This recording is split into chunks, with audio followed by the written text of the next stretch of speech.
where's that honey gone?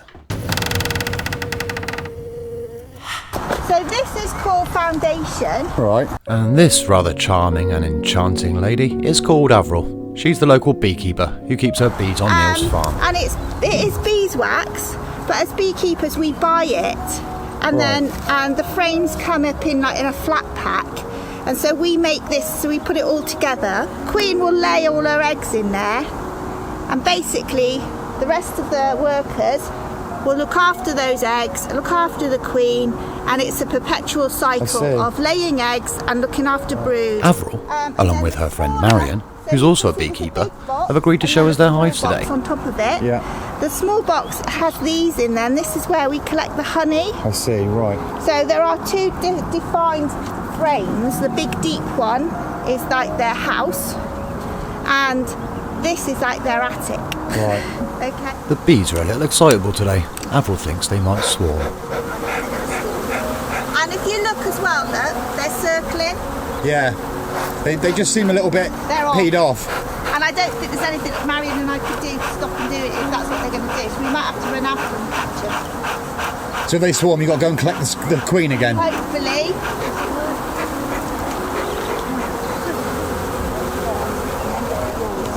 Right, we'll do the easy ones first and then look at that one. But in the meantime, they might go. Right, okay. But that'd be quite good footage. That will be interesting if they swarm. We don't want them to. So these are called Hive tools. There's different makes. People have different favourites. I always have a spare scissors, and tweezers are always quite handy sometimes for looking at things. And this is just a scrubbing thing. Right. And this, I don't like it. It's a bit vicious, but it is a tool we sometimes use. I try not to. Right. I won't go into details. As with most animal husbandry things, you should keep things very clean. Yeah. To stop spreading diseases. Just believe it or not, there are diseases in bees. So this is washing soda, and it just keeps our equipment nice and clean. So I think there might not even be much in this one. I see. So this is the roof. Helps them if you keep it insulated, so it's not a... Now this is bad. This is wild comb. Right. And a good beekeeper won't have that on their crown board. Obviously I did it on purpose for you to see it. Yeah, that's right. It's very difficult to do that. Only because they get there quick and take it off before everybody else comes. Yeah.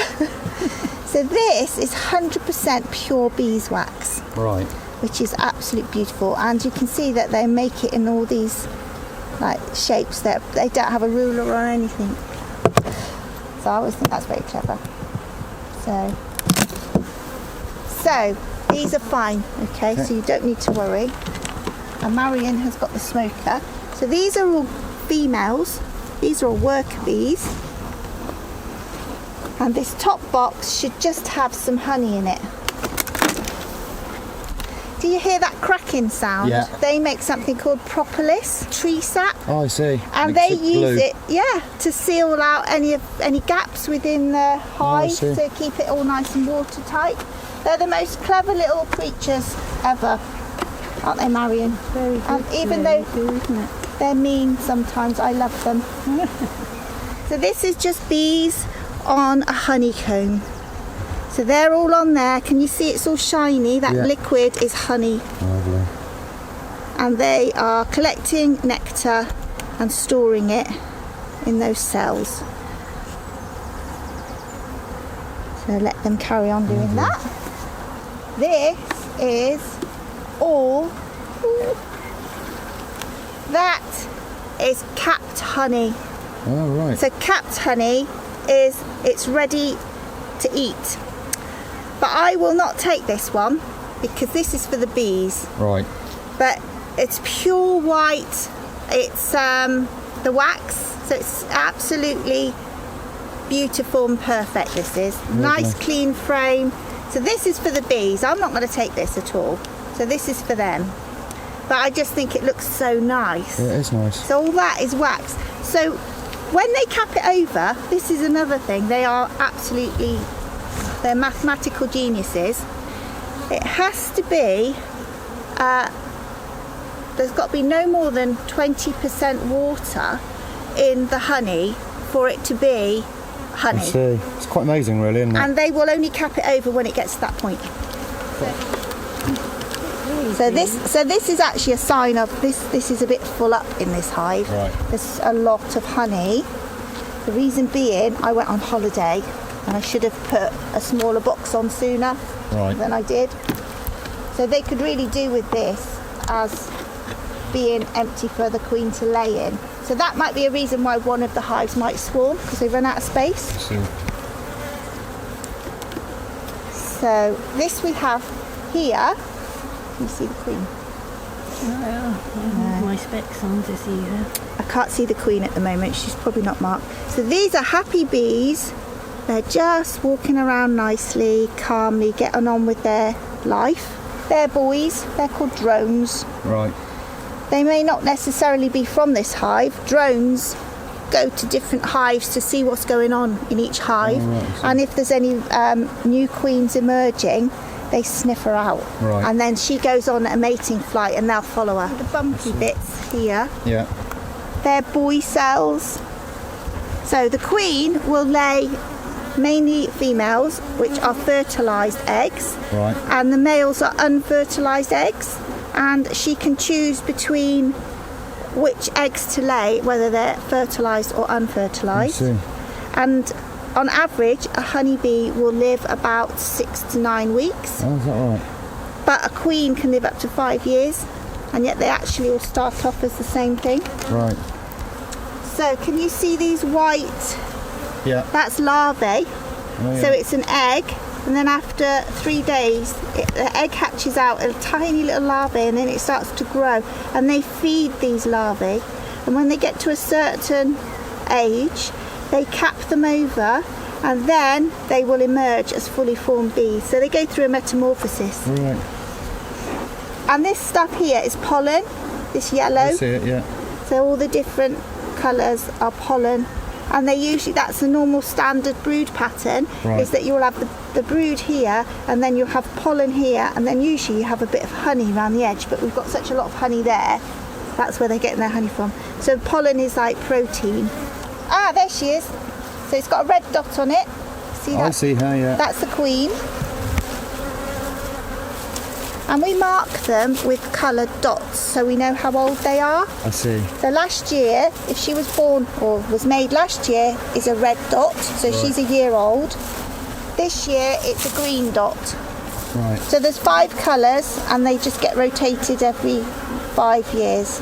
Yeah, so she's lovely. She's got quite a long abdomen. She walks differently to the others. She can't feed herself or anything. They feed her. Her job is to lay eggs. So basically we know with the queen's all right, she's laying, we've got everything going on. The only thing I'm a bit concerned about is there's not a lot of space in there. So hopefully these bees will start moving up and filling up these frames with honey. So these will be for me. Right. So all that down there's for them.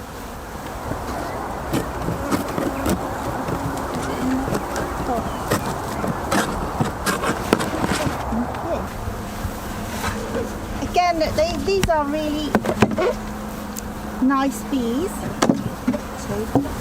So this was just a very small colony. Right. A couple of weeks ago. So when I say small, it was probably only about 3 frames. Right, I see. And so now the queen's laid lots and lots of eggs, so it's got bigger and bigger. So I need some more frames to go in here. Again, everything with bees is quite precise, which beekeepers aren't. I'll say I'm not. There's something called bee space, which is quite important. So if you look at here, bee space hasn't been quite right. So this is too fat because I, in a rush, just put some frames in because I knew I was going on holiday. Didn't space it out properly, so they've drawn that out quite fat, which is okay, but it's not good. Right, so this here is evidence there was a queen in here, like it had swarmed. Right. So it's like being a detective. So that is an old queen has come out and hatched out. So I don't know if there'll be any eggs in here because she might still be on her mating flight, but we'll have a look. You shouldn't go on holiday in May when you're a beekeeper, and I went away for 2 weeks, which is not good. So what I'm looking for is evidence there's a queen in here laying eggs, and I can't see any. Oh, hang on, look at this here. There's a queen, and she's little. So I think she's just hatched out. Right. Did you see her? I didn't know. There, Camera might off. she's just in there. There she is.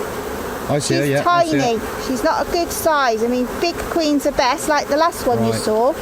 What I had done is I had another colony at a different apiary that had, it was going to swarm and it had queen cells. So I took some queen cells out and made up a new hive. So basically that's what this is. So we've got a functioning, well, nearly functioning hive here. So this is how we try and increase our stock. It's like farming, isn't it? Yeah, bee farming. Yeah, well, if a bee farmer watches this, he'll go, that's nothing like bee farming. Which one's your favourite bee then? Brenda.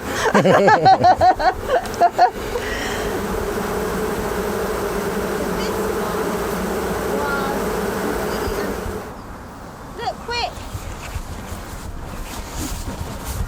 There's a queen emerging here. So that coming out there is a virgin queen. Can you see her? Yeah. And it's a perpetual cycle.